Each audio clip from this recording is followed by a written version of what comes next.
Good morning friends. ఈరోజు మనం మాట్లాడుకోబోయే topic ఏంటంటే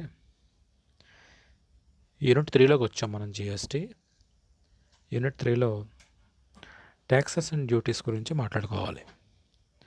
ట్యాక్సెస్ అంటే ఏంటి, డ్యూటీస్ అంటే ఏంటి, డ్యూటీస్ ఏ ఏ పన్నులు ఏ ఏ వస్తువుల మీద విధిస్తారు, ట్యాక్సెస్ ఏ ఏ వస్తువుల మీద విధిస్తారు, అలాగే ట్యాక్స్లు కట్టేటప్పుడు మనం ప్రభుత్వానికి ఏ వస్తువులపైన కొన్ని వస్తువులపైన ట్యాక్సులు కడతాం, కొన్ని వస్తువుల మీద జిఎస్టీ ట్యాక్స్ ఉండదు. సో అటువంటి పన్ను మినహాయింపులు, వీటన్నిటి గురించి ఈ యూనిట్ 3లో మనం నేర్చుకుంటాం. In this unit, what is tax and what is duty and what products have GST and some of exempted products from GST we have to know in this unit.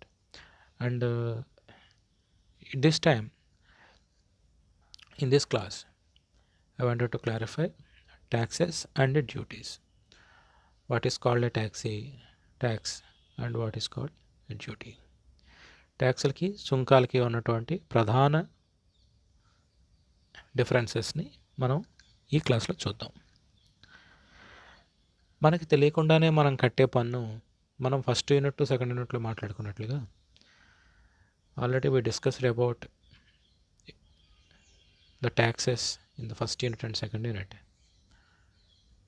I think మన ఇన్డెప్త్కి వెళ్ళి ఏది tax, లేకపోతే ఎలా కడతాము tax, ఎటువంటి dual సిస్టమ్ని use చేస్తున్నాం ట్యాక్సెస్లో, వీటి గురించి చెప్పక్కర్లేదు అనుకుంటున్నాను. ఎందుకంటే ఆల్రెడీ మీరు ఫస్ట్ అండ్ సెకండ్ యూనిట్లో దాని గురించి ఎక్కువగా డిస్కస్ చేసాం, ఆన్లైన్ ఆఫ్లైన్ మెథడ్స్లో కూడా. అయినా ఇంకొకసారి నేను ఇంట్రడ్యూస్ చేస్తాను. మనకి direct tax system, indirect tax system అని రెండు రకాల ట్యాక్స్ సిస్టమ్స్ ఉంటాయి. డైరెక్ట్ ట్యాక్స్ సిస్టమ్ ద్వారా మనం ప్రత్యక్షంగానే పన్నులు కడతాము. ఇండైరెక్ట్ ట్యాక్స్ సిస్టమ్ ద్వారా మనం పరోక్షంగా పన్నులు కడతాము. కానీ వాటి గురించి ఎంఆర్పిలో ఇంక్లూజివ్ ఆఫ్ ఆల్ ట్యాక్సెస్ అని వస్తుంది. సో ఖచ్చితంగా పన్నులు కట్టడం అనేది it's a common thing for every person who is living in India. Okay, coming to today's topic, taxes and duties. మనం ఇందాకనే మాట్లాడుకున్నాం, ప్రభుత్వం వివిధ రకాల పన్నుల నుంచి, వివిధ రకాల ఆదాయ వనరుల నుంచి ఆదాయాన్ని తీసుకుని ప్రభుత్వం నడుపుతుంది అని చెప్పి అనుకున్నాం. ప్రభుత్వాన్ని నడుపుతుంది అంటే ఈ ప్రభుత్వ పథకాలు అవ్వచ్చు, లేకపోతే government activities, everything everything is based on the taxes and duties.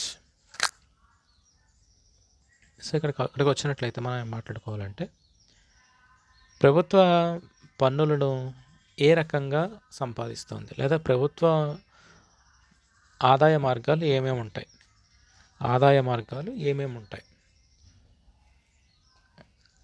ఏంటి ఆదాయ మార్గాలు అంటే ఏంటి? మనం ఒకటి కంపేర్ చూసుకున్నట్టయితే, మనం ఎప్పటి నుంచో మాట్లాడుకుంటున్నాం, మన ఇల్లే మనకి బెస్ట్ ఎగ్జాంపుల్. నాన్నగారు ఉన్నారు, ఆయన సంపాదించి తీసుకొస్తారు.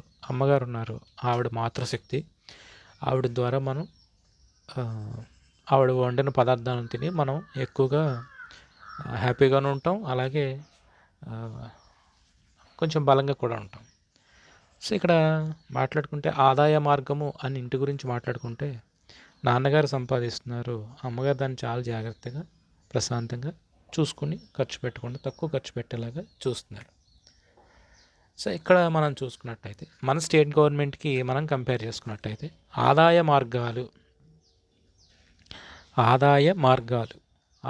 మార్గము ఏంటి? మనకి ట్యాక్సెస్సే, డ్యూటీసే. లేకపోతే మనం ట్యాక్స్ కట్టకపోతే ప్రభుత్వం ఎలా నడుస్తుంది? ప్రభుత్వ ఉద్యోగులకు జీతాలు ఎలా అందుతాయి? అందవు. ఖచ్చితంగా మనం కట్టేటువంటి ట్యాక్సుల మీద ఆధారపడి మాత్రమే ప్రభుత్వం రన్ అవుతాం. ఇప్పుడు ఏపీఎస్ఆర్టీసీ బస్ సర్వీసెస్ ఉన్నాయి, చిన్న ఎగ్జాంపుల్. అది ఎలా నడుస్తుంది? గవర్నమెంట్ ఏం శాలరీస్ ఇవ్వదు కదా కండక్టర్స్కి, బస్ డ్రైవర్స్కి, లేకపోతే బస్ మెయింటెనెన్స్కి డబ్బులు ఇవ్వదు కదా. అందులో ఎక్కే ప్యాసింజర్ దగ్గరే కలెక్ట్ చేస్తున్నారా? అలానే మనం అమ్యూజ్మెంట్ పార్క్స్కి వెళ్తాం, అంటే ఏదైనా పార్క్కి వెళ్తాం, పార్క్కి ఎంట్రీ ఫీజు ఉంటుంది. ఎంట్రీ ఫీజు ఎందుకు ఇస్తారు? ఎంట్రీ ఫీజెస్ ఎందుకు ఉంటాయంటే దాని మెయింటెనెన్స్కి అవసరమైన రెవెన్యూని జనరేట్ చేసుకోవడం కోసం ఎంట్రీ ఫీజెస్ ఉంటాయి. వాటిల్ని మనం ఇక్కడ కన్వర్ట్ చేసుకుంటే ట్యాక్సెస్ కింద మార్చుకోవచ్చు. ఎలా మార్చుకోవచ్చు? ఎంట్రీ ఫీజుకి ట్యాక్స్కి సంబంధం ఏంటంటే entry fees are nothing but a tax system. ఇక్కడ చూడండి, మనకి 2 రకాల పన్నులు ఉంటాయి అనుకున్నాం: ప్రత్యక్ష పన్నులు, పరోక్ష పన్నులు. Both the direct taxes are indirect taxes are imposed to every person who is living in India or Andhra Pradesh. Maybe ఆ ప్రోడక్ట్ జిఎస్టీ కిందకి రావచ్చు, జిఎస్టీ కింద రాకపోవచ్చు. ఓకే, ఈ ట్యాక్స్ అనేటువంటిది ఏంటంటే ప్రత్యక్షంగా గవర్నమెంట్కి ఒక ఆదాయ వనరు. ఇది చాలా ఇంపార్టెంట్. ప్రత్యక్షంగా ఆదాయ వనరు. ఈ ఆదాయ వనరులను ఉపయోగించుకొని ఏ రకాల ట్యాక్స్లు ఉంటాయనేది మళ్ళీ నీకు రివిజన్ కోసం ఇక్కడ మీకు చార్ట్ ఇచ్చాము. ఇదేంటంటే డైరెక్ట్ ట్యాక్సెస్ ఏంటి, ఇండైరెక్ట్ ట్యాక్సెస్ ఏంటి, డైరెక్ట్ ట్యాక్సెస్ ఏంటి, ఇండైరెక్ట్ ట్యాక్సెస్ ఏంటి. చూడండి, డైరెక్ట్ ట్యాక్సెస్ అంటే మనకు తెలిసే మనం కడుతున్నాం ట్యాక్సెస్. ఒకటి ఇన్కమ్ ట్యాక్స్ కడతాం, అది అందరికీ తెలుసు. మనకి ప్రతి సంవత్సరం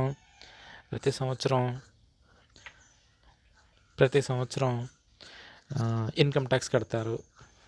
అలానే ప్రాపర్టీ ట్యాక్స్ కడతారు. ప్రాపర్టీ అంటే తెలుగులో మనం ఏదైనా ఒక ఇల్లు అనేది కానీ కలిగి ఉన్నాం అనుకోండి, దాన్ని కట్టేటువంటి tax property tax. Every salary holder may pay some income tax. అలానే మనం కొత్త బండి కానీ కొన్నాం అనుకోండి, మనం వెహికల్ ట్యాక్స్ కొంటాం. అలానే ఇంట్రెస్ట్కి ఒక ట్యాక్స్ ఉంటుంది, దాని మీద కడతాం. ఓకే, తర్వాత డెత్ ట్యాక్స్ కూడా ఉంటుంది కొన్ని చోట్ల. గిఫ్ట్ ట్యాక్స్ ఉంటుంది. క్యాజువల్ గెయిన్ ట్యాక్స్ ఉంటుంది, అంటే ఏదైనా లాటరీ వచ్చిందనుకోండి, దాన్ని క్యాజువల్ గెయిన్ అని పిలుస్తాం. అట్లాంటి దానికి కూడా ట్యాక్స్ ఉంటుంది. మరి ఇండైరెక్ట్ ట్యాక్స్ అంటే ఏంటి? ఇవన్నీ మనం ప్రత్యక్షంగా కట్టాం కాబట్టి డైరెక్ట్ ట్యాక్సెస్ కిందకి తీసుకొచ్చారు. ఇన్కమ్ ట్యాక్స్ మనం ఆల్రెడీ ఎవ్రీ ఇయర్ ఫైల్ చేస్తాం, కట్టేస్తాము. Property tax every year municipality వాడు, గ్రామ పంచాయతీ వాడు తీసుకొచ్చి రసీదు ఇస్తాడు, అది మనం కట్టేస్తాం. వెహికల్ ట్యాక్స్ వెహికల్ హ్యాండ్ మారిన, అంటే ఓనర్షిప్ మారిన, లేకపోతే న్యూ వెహికల్ తీసుకున్నప్పుడు రోడ్డు ట్యాక్సెస్ అని అవన్నీ ఉంటాయి చూసారా, వాటిని వెహికల్ ట్యాక్సెస్ కింద తీసుకొస్తాం. ఇలా మనం ప్రత్యక్షంగా కొన్ని పన్నులను కట్టేసాం కాబట్టి అవి ప్రత్యక్ష పన్ను విధానం ద్వారా కట్టేసామని చెప్పుకున్నాం. ఈ పరోక్ష పన్ను ఏంటి? పరోక్ష పన్ను అంటే వాల్యూ యాడెడ్ ట్యాక్స్. వ్యాట్ అని ఉండేది ఇదివరకు. ఈ వాల్యూ యాడెడ్ ట్యాక్స్ని ఏంటంటే ఒక వస్తువు యొక్క విలువ ఆధారంగా నిర్ణయించి చేసేవారు. Value added tax is nothing but is based on the value of that particular product. Sales tax అనేది కూడా వస్తువుల మీదే విధించేవారు. ఒక వస్తువులను అమ్మినప్పుడు సేల్స్ ట్యాక్స్ అనేది విధించడం జరిగేది. ఎంటర్టైన్మెంట్ ట్యాక్స్ అనేది ఇందాక మనం మాట్లాడుకున్నాం కదా, ఒక అమ్యూజ్మెంట్ పార్క్ వెళ్ళినప్పుడు ఎంట్రన్స్లో మనం తీసుకునేటువంటి టికెట్ ఎంటర్టైన్మెంట్ ట్యాక్స్. అట్లానే మూవీ థియేటర్స్ ఉంటాయి, మూవీ థియేటర్స్లో కూడా ట్యాక్స్ ఉంటుంది. సినిమా థియేటర్ కూడా ట్యాక్స్ ఉంటుంది. ఆ ట్యాక్స్ కూడా మనమే కడతాం. మనం హోటల్కి వెళ్ళి భోజనం చేస్తాం, హోటల్కి వెళ్ళి భోజనం చేసినప్పుడు కూడా ట్యాక్స్ మనమే కడతాం. ఎక్సైజ్ డిపార్ట్మెంట్కి ట్యాక్స్ మనమే కడతాం. ఇంపోర్ట్, ఎవరి కోసం ఇంపోర్ట్ చేసుకుంటున్నారు వస్తువుల్ని? మనము చూసి అట్రాక్ట్ అయ్యి ఎవ్రీ ఇయర్ మొబైల్ మారుస్తాం కదా, ఈ అట్రాక్షన్కి మొబైల్కి మధ్యలో ఉండేటువంటి ఇదే ఈ ఇంపోర్ట్ ట్యాక్స్. అంటే మనం ఎప్పుడు కూడా క్యాజువల్గా మన ఇండియాలో తయారైన వస్తువుల్ని కొనం. మనం మొబైల్స్ని ఇండియాలో మ్యానుఫ్యాక్చర్ అయ్యేటువంటి మొబైల్స్ మన దగ్గర లేవు కాబట్టి మనం కొనట్లేదు, ఉంటే మనం కొనేసేవాళ్ళమేమో. అలాగే చైనా నుంచి తీసుకుంటున్నాం మనం ఎక్కువ మొబైల్స్. ఇప్పుడు మన ఇంట్లో 5-6 మొబైల్స్ ఉంటాయి, touch screen mobiles, best example. దాన్ని చూసినట్లయితే మేడ్ ఇన్ చైనా అని, లేదా made in Taiwan, made in Japan అని, లేదా మేడ్ ఇన్ కాలిఫోర్నియా, యాపిల్ వాడుతుంటే కాలిఫోర్నియా అని ఉండొచ్చు. అంటే మనం ప్రతి వస్తువు, ఇంట్లో వస్తువు ప్రతిదీ ఇంపోర్ట్ చేసుకుంటున్నాం. సో ఇంపోర్ట్ ఎప్పుడైతే పెరుగుతుందో ఆటోమేటిక్గా ఇంపోర్ట్ డ్యూటీ అనేది కూడా మనకి యాడ్ అవుతుంది. అలానే ఎక్స్పోర్ట్ డ్యూటీ కూడా మనకి ఇండైరెక్ట్ ట్యాక్సే. అంటే ఇప్పుడు మనం వరి పండించాము, గోధుమలు పండించాము. ఫ్రూట్స్‌లోకి వచ్చేసరికి మ్యాంగో, గ్రేప్స్ ఇవన్నీ ఎక్స్‌పోర్ట్ అవుతాయి. ఎక్స్‌పోర్ట్ అయినప్పుడు కూడా మనం ట్యాక్స్ కట్టే ఎక్స్‌పోర్ట్ చేస్తాం. అంటే ఒక మనిషి ఈరోజు బతుకుతున్నాడు ప్రభుత్వం అంటే ఇండియాలో అంటే వాడు ఖచ్చితంగా ఏదో ఒక రూపంలో ట్యాక్స్ కట్టి తీరుతాడని ఈ యొక్క ట్యాక్సెస్ అండ్ డ్యూటీస్ యొక్క ఇంట్రొడక్షన్. ఇప్పుడు దీని గురించి చూసుకున్నట్లయితే డైరెక్ట్ ట్యాక్సెస్ అంటే ఏంటి చూసినట్లయితే ఒక ఆదాయ పన్ను వ్యక్తి ఉన్నాడు. ఒక వ్యక్తి ఆదాయంపై విధించే పన్నే ఆదాయం పన్ను. సంపద పన్ను ఒక వ్యక్తి సంపద మీద సృష్టించే పన్ను వచ్చేటువంటి పన్నే సంపద పన్ను. కొన్ని ఇప్పుడు మనం మాట్లాడుకున్నట్టుగా ఒక వ్యక్తికి ఒకే పన్ను అనేటువంటి లేదు. ఒక వ్యక్తి మల్టిపుల్ ట్యాక్సెస్ కడతాడు. మల్టిపుల్ ట్యాక్సెస్ కట్టడం ఏంటి సార్? ఒక వ్యక్తి ఒకటే కదా ట్యాక్స్ కడతాడంటే మల్టిపుల్ ట్యాక్సెసే కడతాం మనం. డైలీ స్టార్ట్ అయిన దగ్గర నుంచి డే ఎండ్ అయ్యే వరకు మనకి మల్టిపుల్ ట్యాక్సెస్ని మనం కడుతూనే ఉంటాం. ఒకవేళ ఈరోజు ఇన్కమ్ ట్యాక్స్ కట్టాడు అనుకోండి ఆ వ్యక్తి, వాడు డైరెక్ట్ ట్యాక్స్ కట్టాడు. అలా కాకుండా ఒక సోప్ పర్చేస్ చేశాను అనుకోండి, వాడు ఇండైరెక్ట్ ట్యాక్స్ కట్టాడు. సరే అని బైక్లో పెట్రోల్ కొట్టించుకున్నాం అనుకోండి, అది ఇండైరెక్ట్ ట్యాక్స్ కట్టాడు వాడు. సరే బైక్లో పెట్రోల్ కొట్టించుకుని సినిమాకి వెళ్ళాం అనుకోండి, అక్కడ ఇండైరెక్ట్ ట్యాక్స్ కట్టాడు. అక్కడ నుంచి మళ్ళీ వస్తూ మున్సిపాలిటీ వాడు ఇచ్చిన ప్రాపర్టీ ట్యాక్స్ కట్టాడు అనుకోండి, మళ్ళీ డైరెక్ట్ ట్యాక్స్ కట్టాడు. సరే అంతా అయిపోయింది, ఇంకా డిన్నర్ ఏం చేయాలో తెలియక బయట హోటల్ నుంచి తెప్పించుకున్నాడు అనుకోండి, అక్కడ సర్వీస్ ట్యాక్స్ కట్టాడు, అంటే ఇండైరెక్ట్ ట్యాక్స్ కట్టాడు. సో ఒక వ్యక్తి తనకు తెలియకుండానే చాలా పన్నులని, ప్రత్యక్ష పన్నులని కడుతూనే ఉన్నాడు. మరి పరోక్ష పన్నుల గురించి మాట్లాడుకున్నట్టయితే ఇందాక మనం చెప్పాం, సెంట్రల్ సేల్స్ ట్యాక్స్ అని, కస్టమ్స్ డ్యూటీ అని, ఎక్సైజ్ డ్యూటీ అని. ఈ కస్టమ్స్ డ్యూటీ ఏంటంటే మ్యానుఫ్యాక్చర్ అయిన గూడ్స్ మీద పడుతుంది. ఎక్సైజ్ డ్యూటీ ఏంటంటే ఇంపోర్ట్ అండ్ ఎక్స్పోర్ట్ డ్యూటీ మీద పడుతుంది, ఎక్స్పోర్ట్స్ గూడ్స్ మీద పడుతుంది. ఈ ఆక్ట్రాయ్ అని ఒకటి ఉంటుంది, ఎంట్రీ ట్యాక్స్ అని ఒకటి ఉంటుంది. ఎంట్రీ ట్యాక్స్ అంటే ఒక స్టేట్ గవర్నమెంట్ నుంచి ఇంకొక స్టేట్ గవర్నమెంట్ అంటే స్టేట్ బార్డర్స్ దాటేటప్పుడు విధించేటువంటి ట్యాక్స్ ఎంట్రీ ట్యాక్స్ సిస్టమ్ అని పిలుస్తారు. When we are entering into Tamil Nadu we have to pay Tamil Nadu tax. Okay, ఎవరు కట్టాలి మరి ఎంట్రీ ట్యాక్స్? మనం తిరుపతి వెళ్ళాం అనుకోండి, ఇక్కడ ఎంట్రీ ట్యాక్స్ గురించి ఎక్కువ మాట్లాడతారు. అలానే మనం ఇటు హైదరాబాద్ బీదర్ దగ్గరికి వెళ్ళాం అనుకోండి, అక్కడ ఎంట్రీ ట్యాక్స్ గురించి ఎక్కువగా మాట్లాడతారు. ఎందుకంటే మనం మహారాష్ట్ర బార్డర్కి వెళ్తాం అక్కడి నుంచి, బీదర్కి వెళ్ళిన దగ్గర నుంచి. సో ఎంట్రీ ట్యాక్స్ అంటే మన ఆంధ్రప్రదేశ్లో ఏపీ అని రిజిస్టర్ అయ్యి ఉన్నటువంటి వెహికల్ తమిళనాడు వెళ్ళాలి అంటే అక్కడ ఎంట్రీ ట్యాక్స్ కట్టాలి. మళ్ళీ తమిళనాడులో రిజిస్టర్ అయినటువంటి వెహికల్ అంటే టీఎన్ అని రిజిస్టర్ అయి ఉన్న వెహికల్ ఏపీలోకి రావాలి అంటే వాడు ఏపీలో ఎంట్రన్స్ ట్యాక్స్ కట్టాలి. ఓకే, అదేంటి సార్ నేను ఎప్పుడు కట్టలేదు సార్, మామూలుగా అలా కార్ వేసుకు వెళ్ళిపోయాం, సరదాగా కార్ వేసుకు వచ్చామంటే ఈ ట్యాక్స్ సిస్టమ్ అంతా కమర్షియల్ గూడ్స్, కమర్షియల్ వెహికల్సే, ప్రైవేట్ వెహికల్స్, పర్సనల్ వెహికల్స్కి కాదు. ఓకే, సో ఇప్పుడు అర్థమైంది కదా. మనం ఎంట్రీ ట్యాక్స్ మనం ఎప్పుడు కట్టాం. మరి ఏంటి సార్ మీరు కట్టాలి అంటున్నారంటే పర్సనల్ వెహికల్స్కి ఎంట్రీ ట్యాక్స్ ఉండదు. ఆల్ ఓవర్ కంట్రీ వాడు ఎలిజిబుల్ అవుతాడు. కానీ ఎన్ని రోజులు తిరగాలి అన్నది మళ్ళీ స్టేట్ గవర్నమెంట్ రూల్స్ మీద వేసే ఉంటుంది. అంటే ఎవరు ఆర్టీఓ రూల్స్ వాటికి ఉంటాయి కదా, రోడ్ ట్రాన్స్పోర్ట్ ఆఫీసర్ విధించేటువంటి రూల్స్, వాటి ద్వారానే మనం మళ్ళీ ప్రవర్తించాలి. ఎంట్రీ ట్యాక్స్ గురించి మాత్రమే మాట్లాడాను నేను ఇక్కడ. తర్వాత సర్వీస్ ట్యాక్స్ అని కూడా ఉంటుంది. సర్వీస్ ట్యాక్స్ అంటే ఇప్పుడు మనం లాడ్జ్లో దిగాము లేదా ఏదైనా హోటల్కి వెళ్ళాము, అక్కడ వాళ్ళు మనకు సర్వీస్ చేస్తారు, అక్కడ విధించేటువంటి ట్యాక్సే సర్వీస్ ట్యాక్స్. సో ఇక్కడ మనం డ్యూటీస్ గురించి మాట్లాడుకున్నాం. ఇందాక ట్యాక్సెస్ అండ్ డ్యూటీస్ కదా ఈ టాపిక్. ఇప్పుడు మనం ఇందాక డ్యూటీస్ గురించి మాట్లాడుకున్నాం, ట్యాక్సెస్ గురించి మాట్లాడుకున్నాం. ఇప్పుడు మనం దేని గురించి మాట్లాడుకోవాలంటే డ్యూటీస్ గురించి మాట్లాడుకోవాలి. డ్యూటీ అనేది ఎలా ఏర్పడుతుందంటే ఇక్కడ చూడండి, ఒక రకమైన పన్ను వస్తువులు మరియు ఆర్థిక లావాదేవీలపై వసూలు చేయబడుతుంది. ఇది పరోక్ష పన్ను వర్గంలోకి వస్తుంది. సుంకం విధించే హక్కు కేంద్ర ప్రభుత్వం చేతిలో ఉంది. అంటే డ్యూటీని మనం సుంకము అని పిలుస్తాం. ఓకే, విధి అని కాదు, సుంకం అని పిలుస్తాం. సుంకం విధించేటువంటి హక్కు కేంద్ర ప్రభుత్వం చేతిలో ఉంటుంది. ఏ వాటి మీద సుంకాలు విధిస్తారంటే ఎక్సైజ్ సుంకము అంటే ఎక్సైజ్ డ్యూటీ, తర్వాత కస్టమ్స్ డ్యూటీ. కస్టమ్స్ డ్యూటీ అంటే అందరికీ తెలుసు, చాలామంది సినిమాలు చూస్తాం కాబట్టి మనం కస్టమ్స్ డ్యూటీ గురించి పెద్దగా చెప్పవలసిన పని ఉండదు. ఎందుకంటే ప్రతి సినిమాలోనూ కస్టమ్స్ డ్యూటీ గురించి మాటలు వస్తూనే ఉంటాయి. కస్టమ్స్ డ్యూటీ మాట్లాడదాం ఇప్పుడు దీని గురించి ఒక నిమిషం. ఇప్పుడు ఎక్సైజ్ సుంకం తీసుకున్నాం అనుకోండి. ఎక్సైజ్ సుంకం అంటే ఏంటి? Tax levied on the production of goods within the country is known as excise duty. ఇప్పుడు ఏ వస్తువులైతే దేశీయంగా తయారు చేయబడతాయో వాటికి ఎక్సైజ్ డ్యూటీ అదనంగా విధించబడుతూ ఉంటుంది. It is also known by the name of central value added tax, CENVAT, అంటే central value added tax. అంటే సిఎన్విటి ఏదైతే ఉంటుంది, సిఎన్విటి అనేది ఈ సుంకం in the sense excise tax is imposed by the central government అని చెప్పేసి చెప్పాలి. CNVT, central excise tax. ఇది 1945లో వచ్చినటువంటి చట్టం ద్వారా ఈ ఎక్సైజ్ సుంకాలని, ఎక్సైజ్ ట్యాక్సెస్ని విధిస్తారు. అది గరిష్టంగా 12% వరకు విధిస్తారు ఈ ఎక్సైజ్ డ్యూటీని.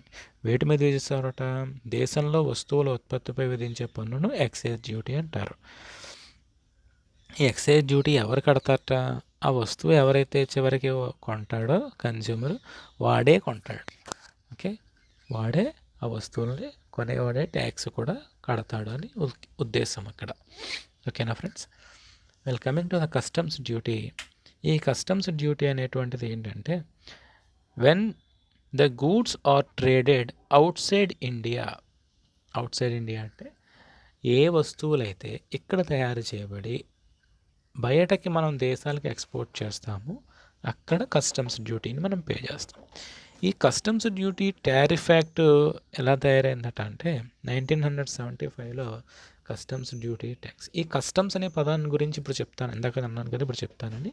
కస్టమ్స్ అనే డ్యూటీని ఎప్పుడైనా చెప్తా ఉంటే, మనం ఒక ఏరోప్లేన్కి వెళ్ళామనుకోండి, ఏరోప్లేన్ ఎక్కాం, ఇంటర్నేషనల్ ఫ్లైట్ అవ్వచ్చు, నార్మల్ ఫ్లైట్ అవ్వచ్చు, maybe domestic flight are international flight.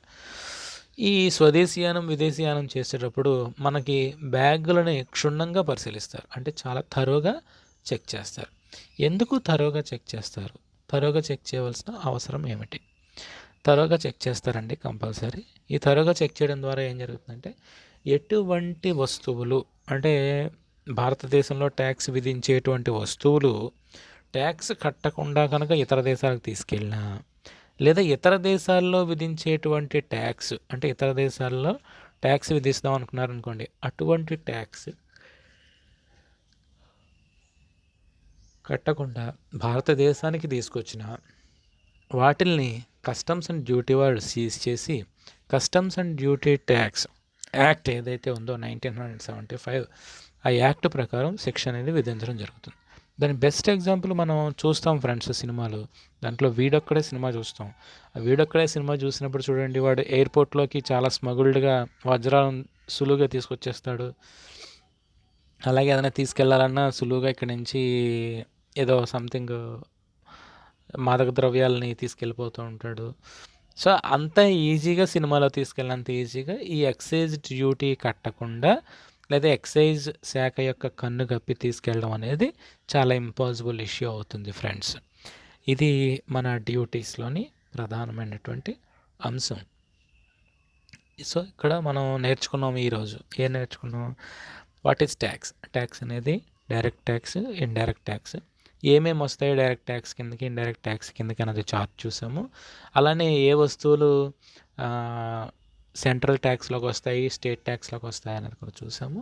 అలానే డ్యూటీస్, ఎటువంటి సుంకాలు విధించబడతాయి, what duties imposed to the people అనేది చూసాము.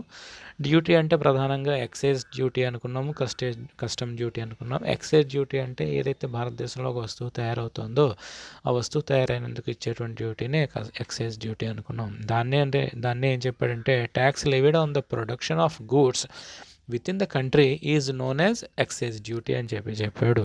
అట్లానే కస్టమ్స్ డ్యూటీ అంటే ఏం చెప్పాడంటే, ఒక వస్తువు తయారైన తర్వాత ఇక్కడి నుంచి అవుట్ ఆఫ్ కంట్రీ వెళ్ళాలి, లేదా అవుట్ ఆఫ్ కంట్రీలో ఆ వస్తువుని సేల్ చేయాలి అనుకుంటే they have to pay the customs duty. Otherwise, if anyone wanted to get any international products from outside the country, they have to pay excise duty to use that product in India. అంటే ఆ వస్తువుని ఇండియాలో use చేయడం కోసం ఖచ్చితంగా వాడు use చేయాలి అదే ఎక్సైజ్ ట్యాక్స్ అని, కస్టమ్స్ ట్యాక్స్, ఎక్సైజ్ డ్యూటీస్ని కంపల్సరీ పే చేయాలి అని చెప్పాడు. ప్రధానంగా ఇక్కడ కంపారిజన్ చార్ట్ ఒకటి వేశాను చూడండి. దీని తెలుగులో లేదని అనుకోకండి, తెలుగులో కూడా నెక్స్ట్ వస్తుంది. ఈ ఎక్సైజ్ కస్టమ్స్ చార్ట్ ఎలా వచ్చింది అంటే, ఇది సెంట్రల్ గవర్నమెంట్ విధించబడుతుంది అని చెప్పడానికి ఒక meaning. Levied by income and wealth services sales మీద ట్యాక్స్ అనేది విధించబడుతుంది. డ్యూటీ అనేది వస్తువు ఫైనాన్షియల్ ట్రాన్సాక్షన్ మీద విధించడం జరుగుతుంది. Types direct tax, indirect tax అని రెండు ఉంటాయి. డ్యూటీస్లో రెండు రకాలు ఉన్నాయి, ఒకటి కస్టమ్స్ డ్యూటీ అని, ఇంకొకటి ఎక్సైజ్ డ్యూటీ అని. స్కోప్ ఏంటంటే అంటే ఎంత పరిధి ఉంటుంది అంటే, ఎక్కువ వస్తువులు ఉంటాయి కాబట్టి భారతదేశంలో ఎక్కువ పరిధి అంటే వైడ్ పరిధి ఉంటుంది అని, అంతే. విస్తీర్ణము సేల్స్ ట్యాక్స్కి ఎక్కువ. డ్యూటీకి ఏంటంటే రెండు చోట్లే ఉన్నాయి, ఎక్సైజును ఇదే కాబట్టి చాలా తక్కువ ఇది ఉంటుందని వాడి ఉద్దేశం అనమాట.